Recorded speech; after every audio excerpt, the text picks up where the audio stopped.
Sir मुझे US enrol agent करना है, बट क्या इसकी कोई डिमांड है? जानना है?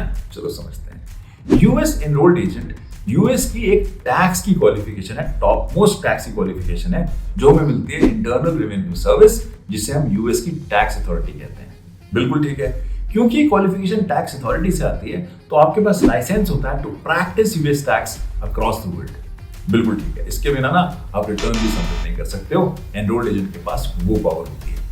अब इसकी डिमांड कैसी है? यूएस में एनरोल्ड एजेंट की ना बहुत सारी शॉर्टेज है, इसलिए ईएस की बहुत बढ़िया डिमांड विद इन यूएस है। पर क्योंकि बहुत सारी कंपनीज इंक्लूडिंग बिग फोर्स अपना सारा का सारा टैक्स का काम इंडिया ले आई हैं in the form of back office या in the form of GCC, जिसे हम ग्लोबल कैपेबिलिटी सेंटर्स भी कहते हैं, तो demand in India is skyrocketing. चाहे वो बिग फोर्स हो, पीडब्ल्यूसी, केपीएमजी, ईवाई, डेलॉयट, यहाँ पे ह्यूज डिमांड है for the EAs to handle their tax work, और बहुत सारी और कंपनीज भी जिनका यूएस बैकग्राउंड है वो भी ईएस मांग रहे हैं। तो अगर आपको अपना करियर बनाना है यूएस टैक्सेस के अंदर और इन एमएनसीज में जाना है, then EA is the qualification to look forward to. Subscribe Fintime Global for more such videos.